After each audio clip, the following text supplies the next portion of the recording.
Bonjour tout le monde, alors aujourd'hui je vais vous parler de l'épilation laser ou épilation définitive. Oui.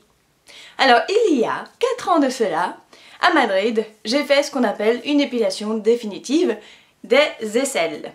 Alors tout d'abord, pour vous parler comme il faut, j'ai été donc dans une clinique où on a d'abord vérifié que j'étais bien compatible avec l'épilation laser.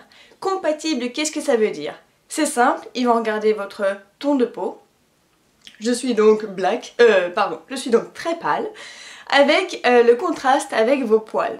Il faut savoir que le plus de contraste qu'il y a entre la couleur de vos poils ou de vos cheveux et la couleur de votre peau, le mieux ça fonctionnera. Vous pouvez voir que j'ai des poils très foncés. Et encore plus sous les aisselles, ils étaient châtain foncé, voire noirs. Tout baigne, vu que je suis toute blanche. Alors aussi, il faut bien vérifier qu'on n'a pas beaucoup pratiqué d'épilation à la cire avant, parce que justement, vous ne savez pas si tous les poils sont déjà revenus depuis votre dernière épilation à la cire. Vu que moi je me rasais toujours au rasoir, il n'y avait pas de souci à ce niveau-là. Ensuite, il vérifie que les poils ou la racine de vos poils sont bien apparents sous les aisselles. Et donc ce médecin ou cette doctoresse va vous dire c'est bon, vous êtes compatible. Ils vont aussi vérifier que vous n'êtes pas trop cardiaque, etc. etc. Donc j'avais fait tous ces tests et en gros moi j'ai bénéficié d'une offre 2 pour 1, donc c'était 2 personnes pour une, pour le prix d'un. Donc j'ai été avec une amie à l'époque et donc j'ai payé... Combien j'ai payé? Je crois que c'est 500 € pour les 2 aisselles. C'était un traitement de 3 ans. Alors je vous explique, moi j'ai pu faire que le traitement pendant 1 an et demi, mais on m'avait garanti qu'au bout d'1 an c'était sûr que ça reviendrait plus, et 3 ans c'était juste pour s'assurer. J'ai déjà pas trop compris bien la petite logique, mais bon, bref. Tout ça pour vous dire que tout d'abord vous avez une séance test. Donc la séance test, donc vous allez en cabine, machin. Tout d'abord il faut savoir que évitez de mettre du déodorant le jour où vous allez aller vous faire une séance. Que ce soit le déodorant bee ou le spray. Bon, le spray c'est un peu mieux, mais le déodorant bee va laisser une surface, une matière, pardon, un produit sur votre aisselle, ce qui va empêcher donc le laser en soi ou la lumière pulsée d'y arriver. Donc elle va toujours vous nettoyer vos aisselles au cas où. Y allez-y sans vous raser, sans vous épiler. Je sais, c'est tentant, mais c'est plus facile pour elle de voir où est le poil. Donc quitte à ce qu'elle vous rase, elle va peut-être vous raser un petit peu, mais c'est pour elle pour bien repérer où est la racine des poils. Moi personnellement, j'aimais bien aussi, soit je me rasais pas, soit je me rasais 2-3 jours avant. Comme ça, il y avait déjà la repousse de 1-2 mm et donc elle voyait très bien où était mon poil. Voilà. Donc, alors, tout d'abord, vous avez une séance test. Vous avez cette séance test, vous vous couchez. Donc, elle a son matériel bien hygiénique, etc. Vous avez des petites lunettes parce que la lumière va blesser votre rétine. Donc, tout le monde met ses petites lunettes. Et ensuite, elle va, poil par poil, aller mettre le laser ou la lumière pulsée. Et vous allez sentir. Alors la séance test c'est la vitesse minimum, l'intensité minimum. C'est pour voir si vous supportez, si vous faites une réaction à la peau, si vous avez des rougeurs trop sévères, etc. Donc elle va vous faire le truc, poil par poil.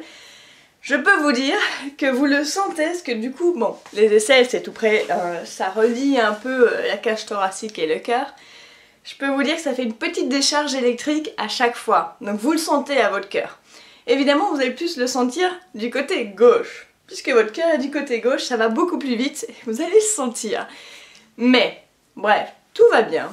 Elle me le met. Ensuite, elle vous met, je sais pas si c'est de l'aloe vera, mais en tout cas, c'est un gel frais qui vous aide à cicatriser. Autrement dit, de l'aloe vera ou un substitut d'aloe vera. Donc, elle vous le met. Qu'est-ce qu'il ne faut pas faire? Il ne faut pas aller au soleil.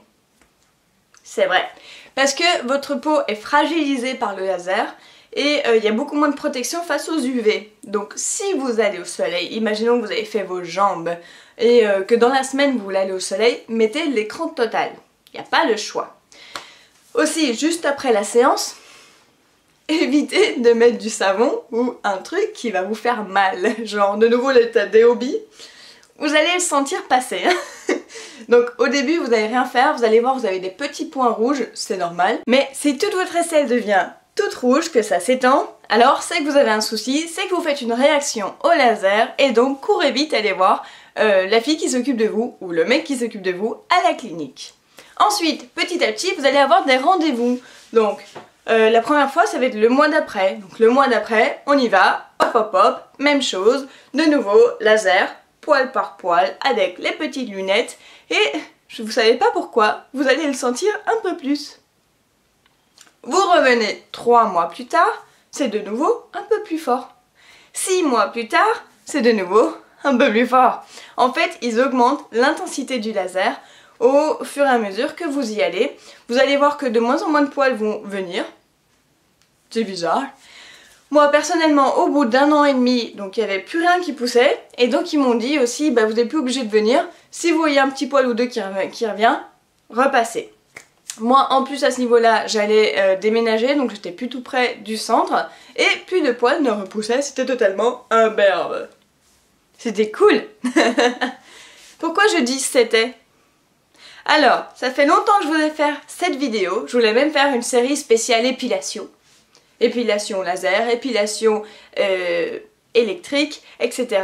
etc. Jusqu'à l'année passée, j'aurais pu vous la faire avec les lasers. Maintenant, le truc, c'est que ça a repoussé. Vous voulez voir? C'est pas joli, joli. Je vous montre en photo. Donc voici comment c'est maintenant. Donc ça a repoussé au bout de 4 ans. Je n'avais pas eu un seul poil qui repoussait dans les 4 dernières années. Donc j'ai envie de dire oui, ça avait fonctionné. Mais bizarrement, la nature reprend le dessus. J'aimerais maintenant que les personnes qui ont déjà fait de l'épilation définitive commentent derrière s'ils ont eu des repousses, s'ils connaissent des gens qui ont fait de l'épilation définitive et que ça repoussait aussi au bout de 4-5 ans. Et si vous êtes praticienne, est-ce que c'est normal? Est-ce qu'on me l'a mal fait?